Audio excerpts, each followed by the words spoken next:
Now you randomly said R. Kelly asked, "Did you sing in church?" Like, did you interacted with R. Kelly Yes. as a young girl? Yes. Any weirdness? Nothing. Okay. That's what's even crazier. Wow. Is that when I hear all of this, I was like, Robert? That's interesting. Yeah. So immediately I wondered, was he the scapegoat for other people? Why did this happen to him? But you can't ask those questions. Yeah. And definitely at my age, you couldn't ask that question at the time. Yeah. I was a young girl. I was like 15, and Aaliyah. So like the chain of events. So I get signed to Robert, and it was drill sergeant. It was pick me up at 12 noon by a car. I was then taken to the studio. I'm tracking the entire day until 2 a.m. I mean, he had me do, because back then we didn't do chopping or cutting vocals. There was no auto tune. There was no autocorrect. It was tape. Mm-hmm. So if you started bad and it went off midway again, and it was like, I remember we did one song 111 times till my throat actually was bleeding on my pillow the following morning, because I was singing from my throat and not from my diaphragm. And so that's my encounter with Robert was like drill sergeant. Drill sergeant, take it seriously, no joke. There was no, I mean, I never even saw the man smile. He was so stern. You saw with the me. workhorse side. Oh my gosh. He was so, yes. Yeah. Like he had me doing jumping jacks in between a song because he wanted me to be ready to like push. And I was thinking, like, I came back to the mic and I was like out of breath. And he was like, that's not what I'm expecting. I'm expecting you to sing, like push. And I was like, I did not understand. And I would actually go into the bathroom and cry. So he had a thing where he was like, don't let her go into the bathroom because she's going to go cry. And he was very, very serious. So then I picked up smoking because it was the only thing the guys in the room would allow me to go outside and do to take a break, because they smoked too. So they'd be like, oh yeah, we can go for a smoke break. So then that's how that demon came into my life was, well, I can smoke cigarettes to get a breather. I was 12, 13, 14. Okay. You are in it. You are in it. In it. And then I became a scotch drinker at that age, because if I drank that, I was more like a boy and less like a girl. And they saw me more like a friend or like a little sister. So I always dressed jeans and a t-shirt like I'm not available. So maybe I radiated that. Yeah. Why I was never preyed upon. But there were crazy things. They would put stripper poles into the recording studio because such and such artists needed to be inspired. They would bring dancers and all that kind of stuff. I was open to you're seeing. 15. Less than that, I was 14. 14, 13, just 14, drinking scotch, smoking cigarettes. Mm-hmm. I guess at this time, are you enamored? Are you like, wow, this is the music industry? Or it's just another day? Like, what do you process? I think when I initially auditioned for R. Kelly, I was so nervous because I wanted to impress him. I knew he was the best writer and producer in the business. He was working with Michael Jackson at the time for the Invincible album. He had just written I'm Your Angel for Celine Dion. He had created the Aaliyah movement of that incredible artist. And it was kind of established, he had done Destiny's Child. It was like he was the bee's knees of production. Okay. So when I walked in that day to audition, I was really nervous, actually. And I was enamored for sure. There was the plaques of everything everywhere of everyone you grew up listening to. And I remember he was sitting and it was like he was like a king with like grapes and seriously. And he had his bandana, his white shirt and his chains. And it was just like this big room with a piano.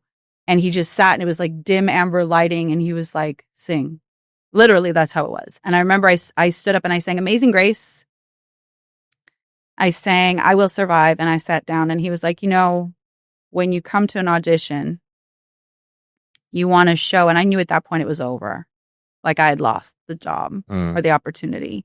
He says, because he's like, you want to show, meaning like I did not do what I was supposed to do. What you can do. And I just stood up and I said, I can sing Celine. And he was like, do Celine. And I knew at that point, like, I could and I should, and he would know her voice because he produced her. So then I sang "I'm Your Angel," and he signed me on the spot. And that's how I got signed. So I was enamored in that moment, but then it became a routine after years being under his tutelage. You understand, like, this is a routine, and it kind of falls away the excitement. You're around, you know, Bow Wow and all of these artists and his performances, and, you know, you're around all of these mega talents, and then Aaliyah dies. And that's when everything was like, it got really real really quickly. Aaliyah's plane went down and everyone was worried because we didn't know where Rob was. And in fact, he was found by the maid. I've never shared any of this. He was found by the maid in his closet, completely dehydrated and passed out. He took it really hard. Really hard. He loved her very much. And it then was, he's not getting on any more planes. And everyone needs to just hold. And I'm like, well, what are we holding for? Like, I still have to sing. I still have to make money. Like, you're a teenager. Yeah. Yeah. So like, you're not fully processing the realities and all of this. No, I went into like, what does this mean? Because like we had uprooted our lives to move to Chicago. Like my life has now been uprooted. I had graduated with a year pre-college at 14 so that I could be full-time in music. And now it was, we're going to be on hold. And I'm like, for how long? And it was like, well, he owns you for 3 years or 5 albums, whichever is greater. So it sounds like, because we haven't even gotten to you becoming a member of the Pussycat Dolls yet, right? So it sounds like from inception, the enemy was concocting a plan for you, like just preparing the ground for your existence and making you almost numb to the spiritual and the realities that are going on, so you can just focus on whatever it takes to win, to make it. Correct. Okay, so then if we hit the fast forward button a little bit, how does the audition for Pussycat Dolls come about? Yeah, so after the Aaliyah thing, right, then 9/11 happens. And Gotti and Boo, who were signed to Robert Kelly, and then Cash Money bought them out. No one would buy me out. So I was stagnant. I was stuck. And he had this whole design of the next coming of a Mariah Carey, my last name being Naraya. He wanted this whole thing with my name, and he wouldn't let me out of my contract. So I remember I was watching some late night show, and Prince came on, and it, was introduced, the artist formerly known as. And he explained that it was a way to get out of his contract. So I called Rob and I said, if I go under another name, will you let me go? And he said, if you can get signed under another name, you're free. So that's how Kaya was born. That's the beginning of Kaya. And Kaya was a Bob Marley album. My mother being Jamaican, it means actually marijuana in Jamaican. It means salt in Japanese. It means spirit in Native American. It means spunk and personality in East Indian. So I was just like, Kaya sounds cool. One name, cool. So I go and I audition. But before this, I'm homeless with my mother after R. Kelly. So we're homeless for about 6 months, literally homeless. And I end up like just answering every ad, auditions. And I just, everything I could, I just kept going, even though I was homeless, and just showing up and just telling everyone I could sing and singing and hoping someone would help me. And that's where Howard Huberman comes into the picture, who had found, he found Guns N' Roses, Poison, worked with Capitol Records. He picks me up. I audition for Capitol. I get signed. And that's where Steve Jones gives me the name Jones. But I get signed under a punk rock, and I'm not a punk rock. So that only lasted 6 months. Okay. And from there, I hear about the Pussycat Doll audition. And that's where I go in. And it was 5,000 women that they then narrow down to the top 5 and then to the top 3. And that's where me, Melody, and Nicole Scherzinger became members of the Pussycat Dolls. What was your dream at that time? Like, what were you hoping for? Being the Spice Girls. Okay. Right? Like, I grew up watching the Spice Girls, and I was like, oh, this is so cool. We're going to be like the new Spice Girls. Like, this is so cool. Destiny Child. Like, we're going to be like them.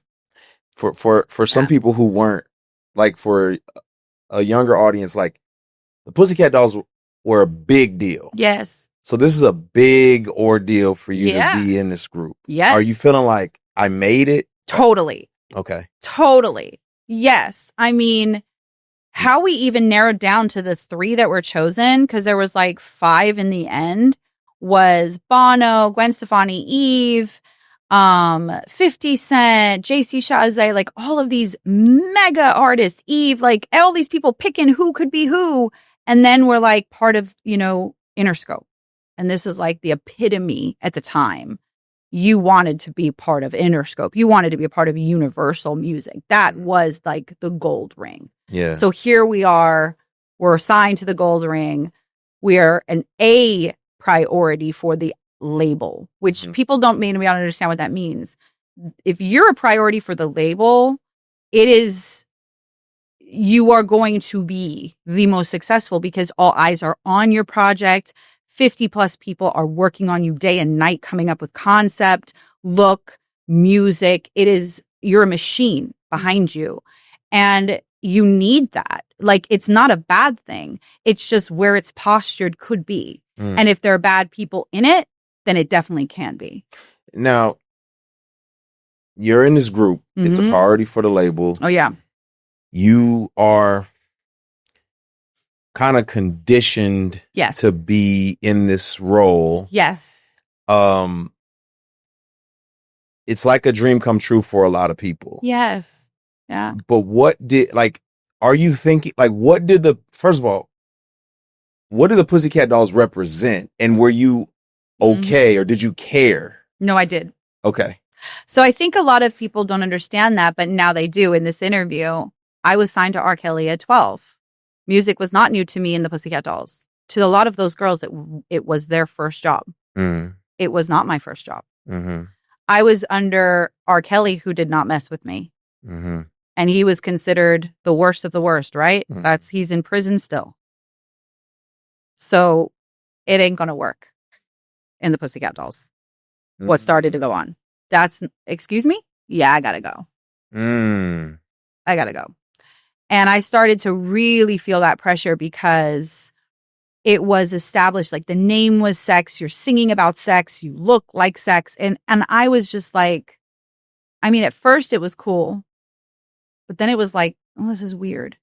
Why was it weird for you? Well, when you're getting flowers from different celebrities all the time to be like your boyfriend, and you, like all of us, like whether it's Leonardo DiCaprio or Nicolas Cage or whoever it is, you're getting flowers from different really high profile men.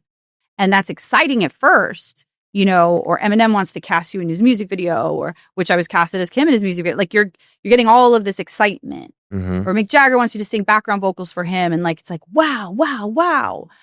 But then it's like your car doesn't show up at the end of the night. Oh, so-and-so is going to take you home. Okay. But then you've got to feel this energy in a car with a person you don't know who's waiting for something or expecting something. And that's when I was like, oh, I didn't deal with this with Robert. Wait. What is this? And, the 3 girls that sang in the Pussycat Dolls, and I have no shame in saying it because it's true. Like, we were a team, but there was only 3 recording artists in that group. Okay. Did the other girls try to sing? They did, bless them. But Nicole was coming from being part of, she was part of a pop group before that, right? She had a career. And so her and I were the 2 that really understood the music side. Melody, this was her first, Melody was running track for I think it was Arizona. And so she was like just so fit and ready to go and a beast vocally. But we were a team, and the girls that were dancer singers helped us be credible dancers because we were singer dancers. Yeah. We were not dancers first. We were singers first. Yeah. So we really leaned on each other for different things. But then the label had an idea and the owner of the group had an idea and it clashed. Also with, keep in mind, you're going to be a group and this is how it's going to work. And then there are individuals in the group who are like, well, I want to go further, or I want more of a star fame, or I want a solo deal. So they're willing to do certain things to get further. And you start to realize if you're not going to do those things, you're not going to get very far. Yeah. And I was just not willing to do those things. Is that because of your spiritual upbringing, your just morals, or just your wiring? Like, what was it that made you say? I mean, I was still out there. Like out there in the aspect of living in sin, I was still dating artists, having, a forced abortion. Like these kinds of things were happening. I was still not a perfect person by any means, but I knew that sleeping with executives was a death sentence. Okay. Like you didn't want to shackle yourself. Well, because those men can literally make or break whether or not you sing. And people are like, well, what happened to this one? Well, if she slept with the wrong person in this business. And I knew that from being around the serious men with R. Kelly, that you don't do that. Because if you do that, like the girls are known. Yeah. And they're known as like pro-hoes. And it's horrible to say this, but this is how the institution views them. And so I would hear those jokes and comments and at 12, 13, 14 years old. So here I am and I'm being propositioned. I'm like, no. And so as much as I was dating artists or people in the industry, I was not willing to sleep with executives to help my career. And that was, well, then you're only going to get so far. God is very kind to me because I'll just tell you, like, I've seen some stuff, but I wasn't in the trenches. Like a lot of these celebrities, they look at me and like, oh, that's the Christian guy. We're not going to pull the whole curtain back, but you're all the way behind. Oh, I was behind the curtain. You're like, oh, I was behind the curtain and that enemy. So this is the thing, the same girl that saw that there was a demon in her father. I could see them and they knew that I could see them. So I wasn't, it's interesting in those moments when I look back at some of the men in this business, their spirit understood my spirit because I had already been chosen. I just didn't know that yet. It hadn't evolved come to yet. that